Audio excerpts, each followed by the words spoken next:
Alright, this video will focus on chapter 33, the building of the global empires. Basically, this is the time when if you're a colonizing country, yay, you can conquer the world. If you're a colonized country, well, it sucks because boy, are you gonna get treated terribly.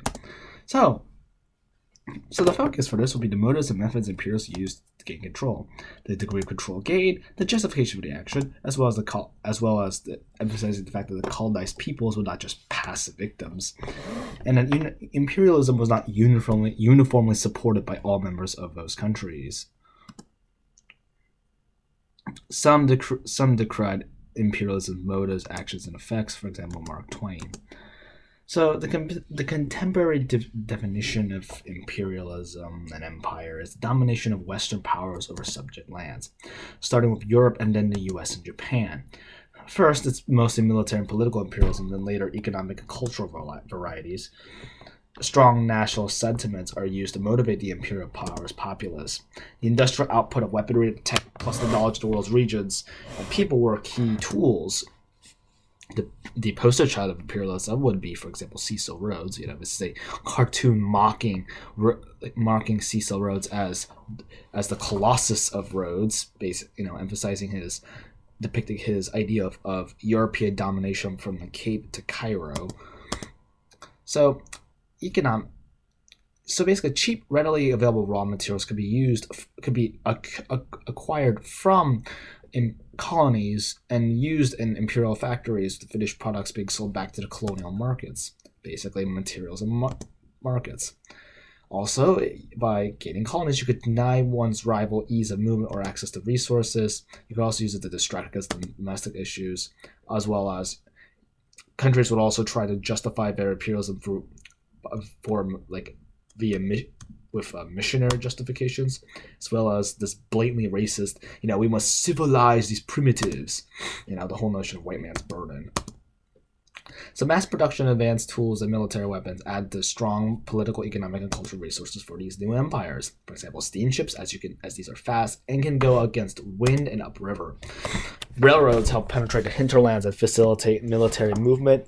Telegraphs on land and undersea allow for rapid communication. So, in 1830, it took you from Britain to India to do a round trip from Britain to India. It took you 2 years. After the Suez Canal, it gets cut to a few months. In the 1870s, you get development of submarine cables. You basically communicate from Britain to India in under 5 hours. So the Suez Canal was completed in 1869. The Panama Canal was completed in 1914. You also get the invention of quinine, so Europeans die less of malaria as they enter Africa. You also had accurate, easy-to-fire rifles, machine guns, and artillery attached to fast-moving ships. So, yeah, you could kill people faster. This whole imperial, military doctrine can be summed up in this one nice quote: "Whatever happens, we have got the Maxim gun, and they have not." So, the crown of the jewel of the British imperial crown, India. The East India Company conducts mercantile activities from 1607. It had a total monopoly on all Indian trade. Originally, they had permission from the Mughal emperors, but they ventured to supplement Mughal rule after the Mughal Empire declines after 1707, which was weakened by conflict and intolerance. The East India Company established a powerful coastal trading force. Its powers enhanced by beating the Indians and Bengalis at Plassey in 1757 and in France worldwide in 1763. Of course, not everything's so great as you get the Sepoy Revolt. It all started because the Sepoys, or Indian mercenaries that the East India Company used, were handed Enfield rifles. These rifles used cartridges of ammunition and wax paper that were greased with animal fat. Well, that's a problem because Hindus do not think you should not, and you had to bite off these paper cartridges in order to load a gun. Well, unfortunately, biting stuff with animal fat isn't very pleasing, especially if you're a Hindu, where you believe you should not consume beef, or a Muslim, where you should not consume pork. And this animal fat would be for both animals. So, good job, Britain. You pissed off the entire subcontinent. The Sepoys rebel and slaughter 600 men, women, and children at Kanpur. The British retake the fort, hang the rebels, and blow them up with cannons. So, yeah. The British government was like, you know what, East India Company, you're terribly ineffective, you're fired. And they imposed direct rule on most of India. Now, when I say direct rule, it's a bit more complicated than that, but anyway. They set up an office of Secretary of State and sent a viceroy to represent the British royal authority. They established an elite civil service staffed by increasingly racist English, and these racist English formulated all the domestic and foreign policy for India. They also overtly de-industrialized India's textile industry in order to make sure that India will not be able to compete with India's textile industry will not be able to compete with the British textile industry, and thus they could just turn India into a source of cotton and revenue as they buy British goods, and basically Indians can only serve in the low-level civil service. This would be known as the British Raj. Now, when I say they ruled directly, the government rather ruled much of India indirectly via local elites and princes. They did have their own government officials monitoring the situation, but they left the affairs mostly to the locals. They would also copy the strategy in Africa, as they just thought, you know what, we only have a few thousand British, and we're going to have to administer millions of indigenous people, so why don't we do it for local institutions? Whereas France and other imperials tend to send in more colonizers to rule more directly, for example, Northwest Africa and Indochina. So the organization, basically, how the British rule India. So the organization of agriculture included clearing forests, restructuring landholdings, and cultivation of crops. The crops were primarily tea, coffee, and opium, superseding cotton and pepper. You had a stamp of British culture in the Indian environment. They do some nice things, like abolish the custom of burning widows with their husbands' bodies, like sati. They did not try to Christianize, but they built English-style schools, and they also built extensive railroad and telegraph networks. So you think, oh, this is, not too bad. Well, keep in mind, they just deindustrialized India. So India is just doing nothing but exporting cotton and buying textiles from Britain. What you get a massive skewed, you get this very skewed trade deficit where basically, India is just, Britain is just, getting huge amounts of money into its coffer, whereas India is losing money because they're only producing cotton and not any viable textiles. So the new military technology, guns, facilitated British and Russian expansion into Central Asia. Previously, no one could do this because horse-mounted Central Asians would just kill you instantly. But now you have these fancy new guns, you can just slaughter them easily. So Russia's active after the 1860s in the great caravan cities of the ancient Silk Roads, like Tashkent, which is in modern-day Uzbekistan, and they approach Afghanistan and India. Now, the British are like, uh-oh, you're getting a little too close, Russia. So Russia and Britain engaged in what was known as the Great Game, a risky pursuit of influence and intelligence between Britain and Russia as they try to avoid Russia getting too close to British India. Both sides prepared for full-out war and used extensive spying, mapping, and exploration of lands. They also tried to cultivate cultivate alliances within the buffer state of Afghanistan. Now, the outbreak of global war in 1914 and the Russian Revolution in 1917 foresaw this conflict, but what if? So basically, this is a map of just what the heck is happening to Central Asia. As we can see, all of Central Asia is just basically been gobbled up by Russia as Russian protectorates. Afghanistan is basically a British protectorate that's just serving as a buffer state between Russia and India. Russia and Central Asia and British India. Both sides are getting to spheres of influence into Persia, because Persia at this point is just roadkill. As we can see, the British have some protectorates in what is now known as Oman. It's in Oman, which is in this case it's called Muscat, and they also have protectorates in modern day the UAE,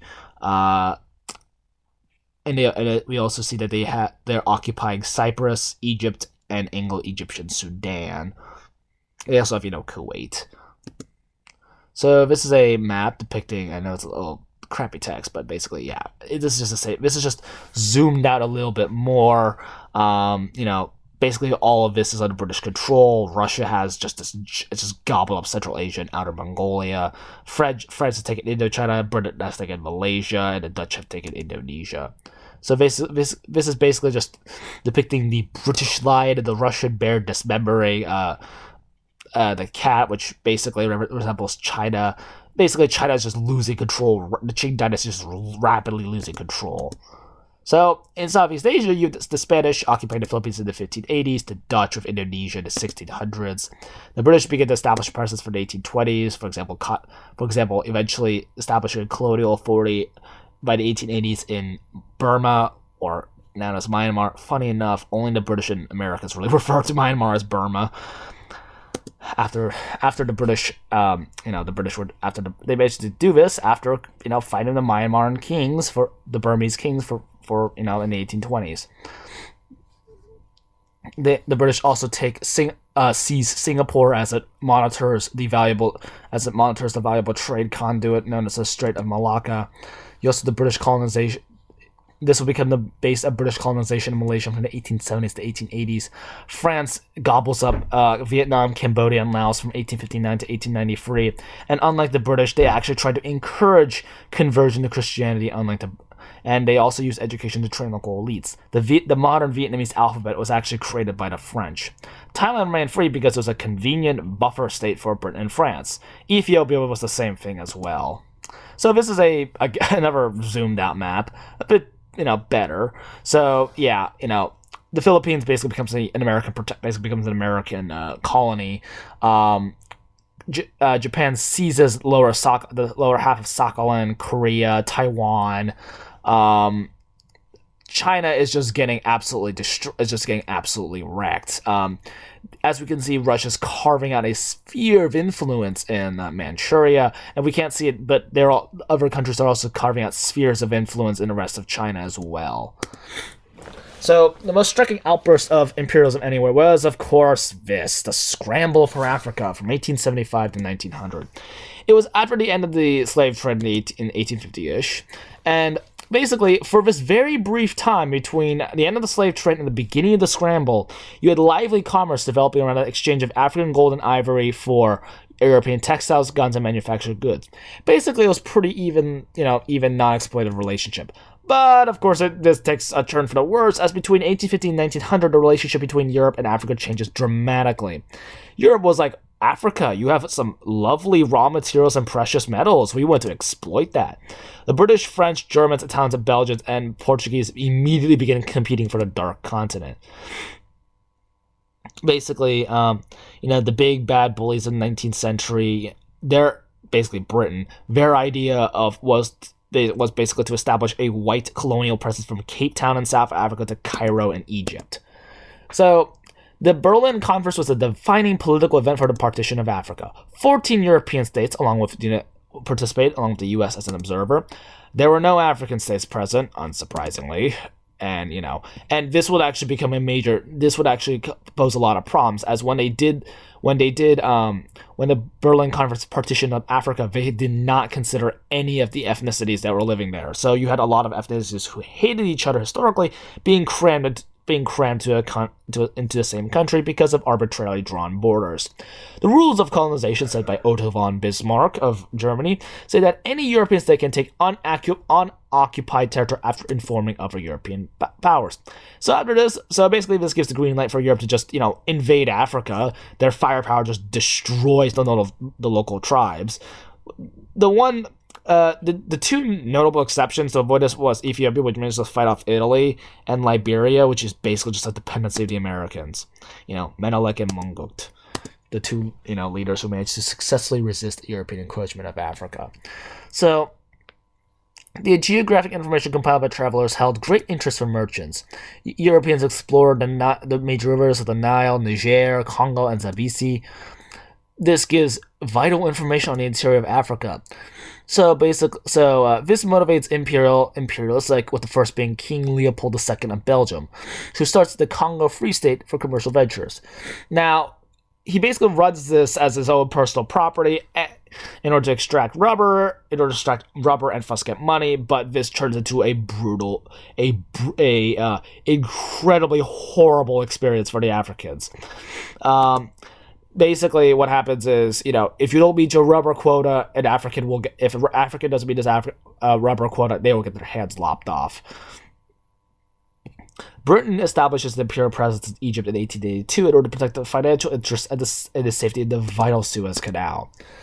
So, in South Africa, you had the Dutch East India Company established in Cape Town in 1652.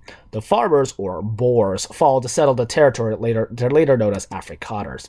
They compete and conflict with the indigenous Khoi and Xhosa peoples, eventually just dominating because, again, they have guns. The British take over in 1806, and this brings up slavery as a major issue of conflict. The Afrikaners migrate eastward, and known as the Great Trek, and overpower the Ndebele and Zulu resistance with superior firepower. This foundation myth was basically like this is almost kind of like this foundation myth is almost kind of like the Mormons, escaping persecution to finally found their own communities in out west. The Afrikaners established independent republics. Now, the British tolerated these Dutch republics until they discovered diamonds and minerals in the area. This provokes a white-on-white conflict with black soldiers and laborers serving both sides. The Afrikaners surrendered in 1902 and agreed to integrate into United South Africa in 1910. The British sought to repair the damage with their white subjects, and thus they decided to support white privileges at the expense of black African human rights. Basically, they just crushed the Africans. That basically sounds like, post-Reconstruction Jim Crow. Now, colonial rule was more expensive than countries expected.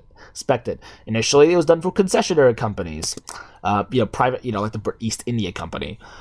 In the English East, private companies get large tracts of land to exploit natural resources. They had the freedom to tax, recruit labor. This, unsurprisingly, led to some pretty horrible abuses. The profit margin was also pretty minimal. There's some European public outcry on the terrible labor conditions. So, basically, some countries try experimenting with different things. France tries direct rule.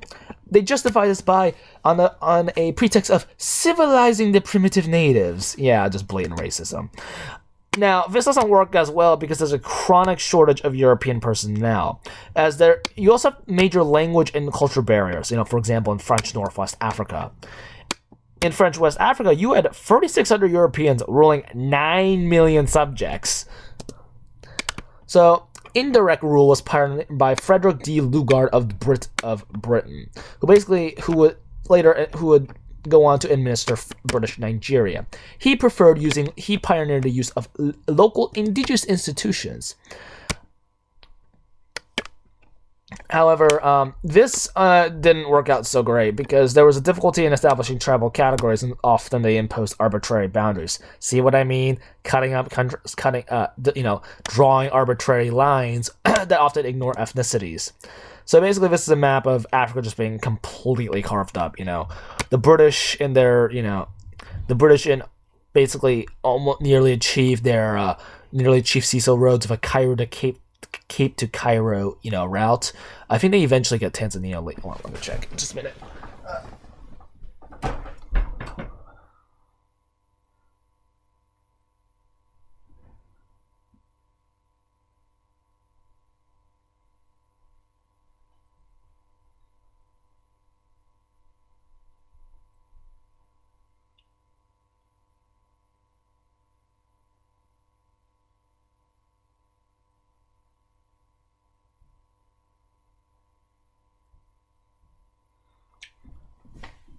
Sorry, I'm just trying to look up if Tanzania was eventually seized, but basically Tanganyika. Basically, this is Tanzania, is known as Tanganyika or German East Africa. Namibia is German Southwest Africa. The British is gobbling up the things here down south. These colonies were pretty valuable due to their diamonds and gold.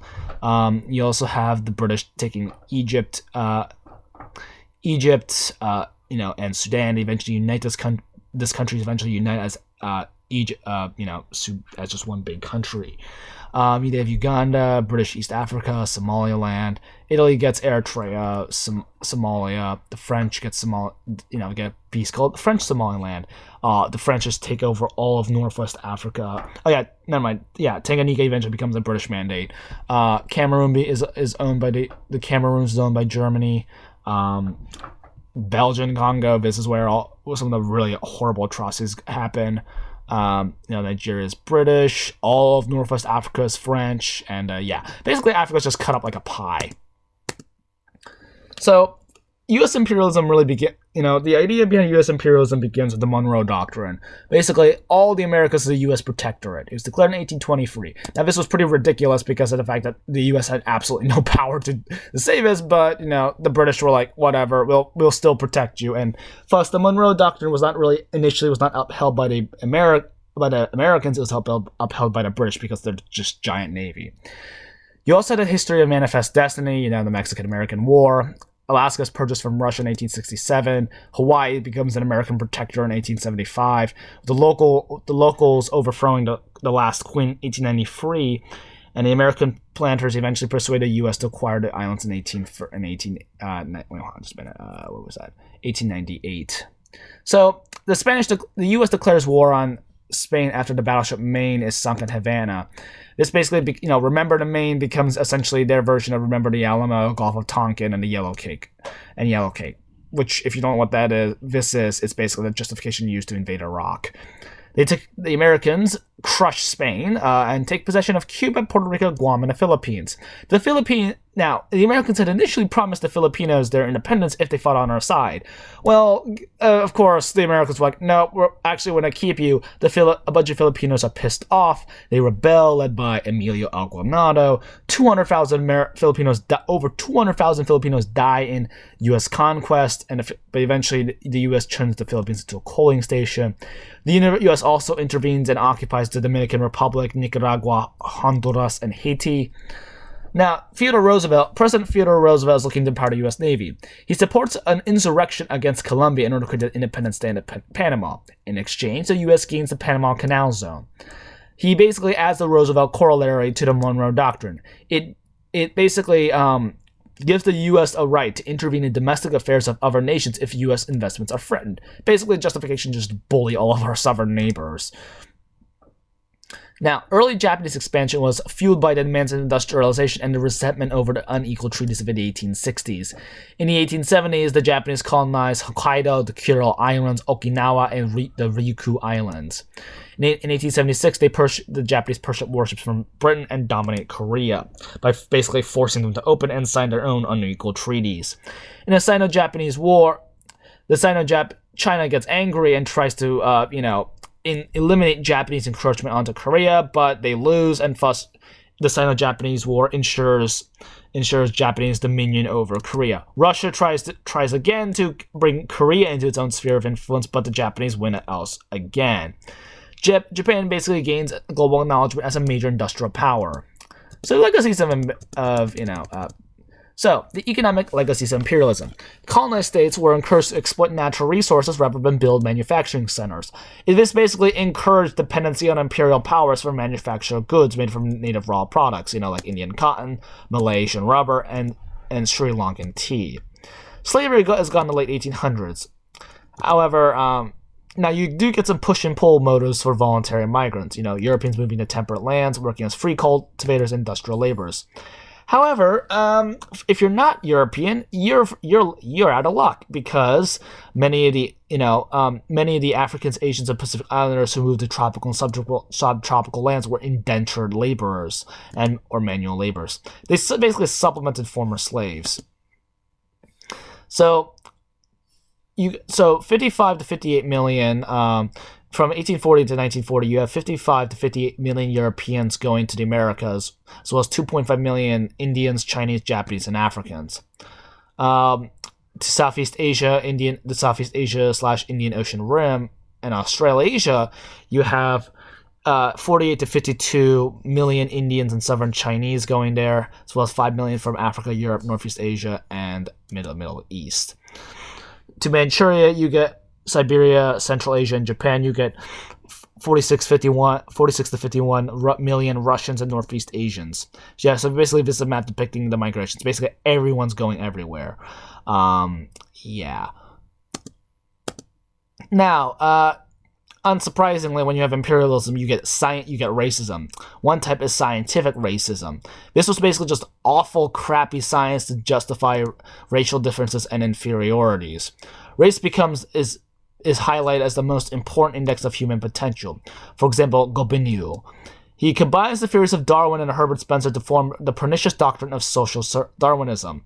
He basically justifies human survival of the fittest and says that because the European, and basically for his logic, because the Europeans dominate everyone else, by nature they are the fittest and therefore superior.